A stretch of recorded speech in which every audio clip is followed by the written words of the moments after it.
Hey guys, this is my case study presentation over existential psychotherapy.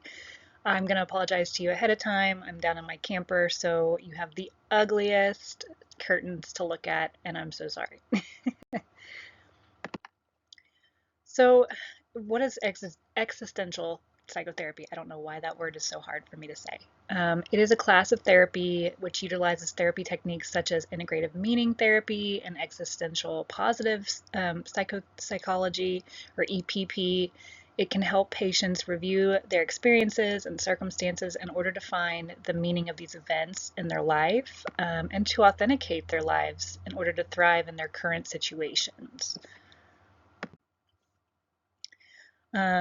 I have had many successes over the years and a lot of regrets, but I do have to say those regrets usually God made them into some success some way or another. So I'm grateful for everything. Um, Successes for me was, graduating high school and moving out of my parents' house very early, which gave me a lot of independence and kind of forced me to succeed and find ways to succeed no matter what the circumstances were. Some would argue that that could have also kind of caused me to be too independent, but whatever. Um, I've graduated every program that I've ever enrolled in college with honors. I don't know about this program, but so far up to now, I've been able to do that despite raising a family during the whole thing.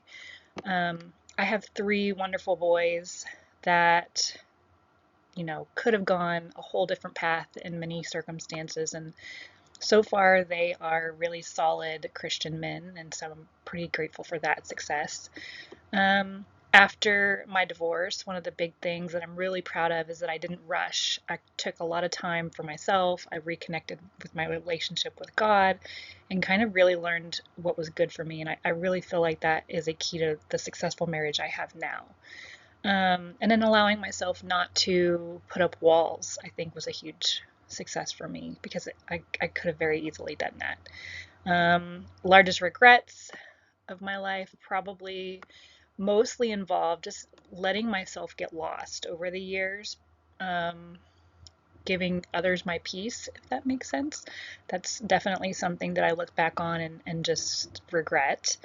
Um, and then forcing myself to kind of quiet my own emotions in order to make others happy, not trusting my instincts. Those are some regrets that I have.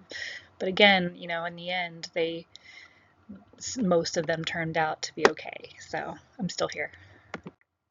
Um, I definitely can identify a few situations where I stayed too long.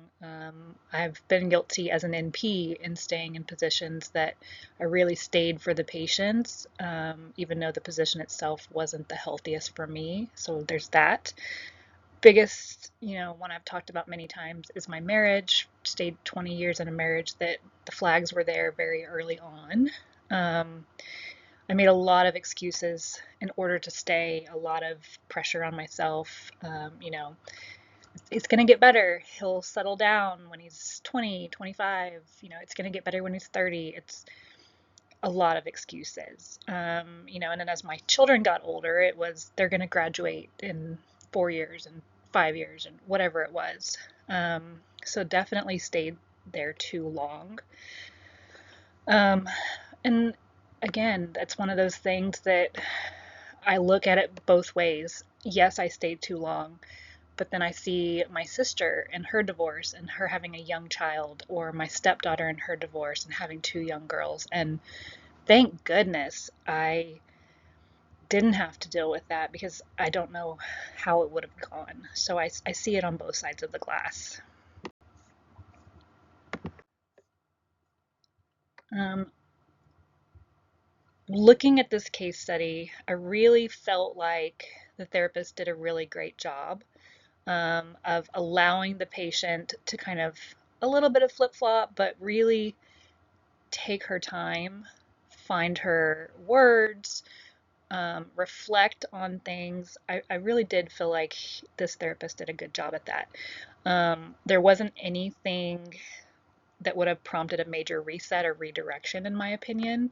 And, everybody has their own, but I feel like the provider stayed neutral and was able to provide feedback and guidance to the patient. And being able to do that allowed the patient to ultimately make her own decision. Um, and she utilized the importance of maintaining that therapeutic aura and exhibited empathy for the patient's situations, and then, allowed her to reflect on those previous ones.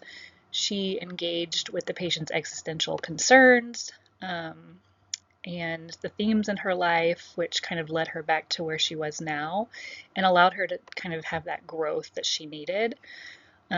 She guided the patient through the process of the connection between her current feelings on her retirement decision and also her past experiences, and realizing that she could be repeating that previous pattern of regrets by staying in this position. Um, the patient was ultimately, after everything, able to make that decision based on the guidance that the therapist provided. And she did verbalize feeling relieved once she did. So this seems to kind of portray the sense of healing for the patient and a closure that she felt a really solid conclusion about. So I think that she did a great job. So how does being aware of your feelings affect life choices? I think you really can't move through decisions without being aware of your feelings. Being aware of them and how you're feeling over certain situations and events dramatically influences the decisions you make, as well as the coping with the events and the choices, being able to find your own identity in those situations.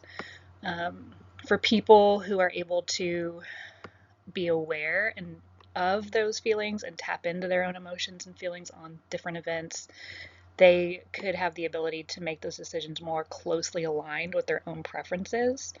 And this is going to allow them to kind of have a better sense of like a well-being about it. It's going to give them a positive outlook on it. And an example of this is like people who make decisions based on whether the outcomes are pleasant or unpleasant are likely more in tune with their own emotions. Possessing a clarity with one's emotions can be associated with a better coping. It can decrease repetitive negative thoughts, negative ruminations over the events, and supports a more positive choice, to help those patients adapt to those life challenges. So I really feel like it is a circle. How you feel about something creates the behaviors reinforce those thoughts. So it just keeps going around and around. And then the last one is helping older adults navigate through life using Erik Erikson's stages of integrity versus despair. So existential therapy groups offer older adults a controlled group setting for which, during those groups, the group will work through topics such as life and death, aging acceptance, and how to make the most out of situations in life, and then how to remain authentic to themselves. This type of group therapy concept allows older adults to talk through their thoughts on life and death, as well as promoting them to get comfortable with the feeling of being older, in a group that's a similar age to patients, and encourages them to make the most out of what their life circumstances are and kind of house that acceptance and the meanings in their lives. Evidence shows that recollection therapy tactics as targeted interventions for older adult therapy can support like that incorporation of their life's lived experiences and gives them a resolution of age-related task. All of these concepts help patients to engage the reality of aging, decrease their avoidance of it, improve their pursuance of an authentic life, or pursuance, sorry, can't speak today, all of which are crucial for, accomplishing that ego integrity. I mean, these groups really help them to not only feel okay with the age that they're at, but reflect on their life as well, with a group of people who are their peers in their own age. And these are my references. I hope you enjoyed it. Hopefully it wasn't too long. Have a Merry Christmas if I don't speak to y'all sooner.